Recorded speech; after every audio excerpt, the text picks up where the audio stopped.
뭐 두 달 동안 들은 얘기인데요. 사실은 이 말씀은 저는 뭐 과잉이냐 아니냐 그걸 누가 판단할 수 있겠습니까? 그 중대한 사안이면 뭐 세게 해야죠. 근데 전 좀 사실 좀 우스워요, 이 수사가. 왜냐하면 이제 우선 사모펀드 문제만 하더라도 10억을 뭐 정경심 교수가 시 오촌 조카한테 꽂았다 돌려받은 거 10억이에요, 10억. 그다음에 우리나라의 사모펀드 규모가 약 400조 원 되는데 10억 원 정도 이제 블라인드 펀드에 투자했어요. 그러니까 했다가 돌려받은 거 투자한 거 다 합쳐서 한 20억 규모예요. 그럼 나머지는 대학원 입학할 때 낸 서류에 뭐 표창장을 뭐 누가 만들었냐, 뭐 마음대로 만들었냐, 절차를 거쳐서 만들었냐, 거기 기재된 내용이 실제 뭐 행가하고 맞냐 안 맞냐. 이제 대한민국 특수부 검사들이 그런 거 조사하고 있어요, 지금. 그러니까 되게 간단한 사건이거든요, 사실은. 너무 간단한 사건이에요. 근데 이거를 검찰이 내사 단계까지 포함하면 2달 이상 했어요, 이미. 7월 말부터요. 근데 결론을 못 내고 있잖아요. 아, 지금 소환했어야죠, 정경심 교수. 조국 장관이 연루된 게 있으면 벌써 소환해서 조사했어야죠. 무슨 검사들이 일을 이렇게 해요?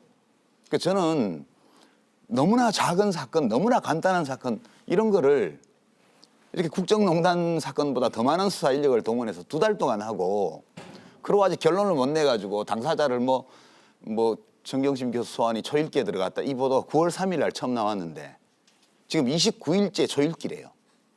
이거는 저는 과잉이다 아니라 따지기에 앞서서 이 간단한 사안을 2달 동안 못 밝혀내는 이 특수부 검사들이 뭐냐 도대체. 그런 생각이 들어요. 그냥 우스운 거예요. 이게 대한민국 검사들이 이렇게까지 일을 못하나? 그런 생각이 들어요. 예, 말씀하시죠. 저는 이제 그런 이야기를 하는 것 자체가 이 사태를 이미 정치적으로 규정을 하는 거라고 봅니다. 왜 그러냐면 이 사안 자체 갖고 2달 동안 나라가 들썩들썩했어요. 조국 장관의 임명이 정권의 입장에서는 간단한 장관 한 사람의 임명일지 모르지만 국민들 입장에서는 그동안 일어난 여러 가지 사건들 때문에 사실 억장이 무너지는 사람들이 대단히 많았다고요. 그리고 온 뉴스를 이 조국 뉴스로 덮었어요. 검찰이 이 수사를 하는 데 있어서 이런 국민적 관심사가 집중된 사안을 대충 하거나 더구나 법무부 장관으로 올 사람 아닙니까? 그리고 지금 뭐 아주 간단한 수사라 그랬는데 제가 보더라도 이건 간단한 수사가 아니에요. 왜냐하면 조국 장관 자체가 연루돼 있는 여러 가지 의혹들이 너무 많고 사모펀드 하나만 하더라도 지금 간단하다고 그러셨는데 절대 간단하지 않습니다.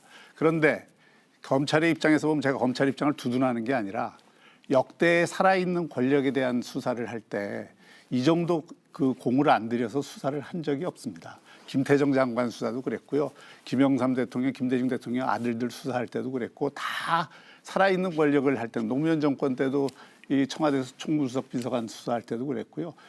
MB 정권에서도 여러 권력 핵심들을 수사할 때 다 그랬습니다. 그것을 예를 들어서 수사를 대충 해서 끝내면 당장 야당에서는 특검하자고 들 거예요. 검찰이 수사를 해서 이거를 하기로 결정한 이상 어떤 결과를 완벽하게 내놔야지 그 완벽하게 내놓지 않고 대충 덮었다 또는 미진한 부분이 있다. 이렇게 되면은 바로 그거는 이제 특검 야당의 공격을 받게 돼 있고요.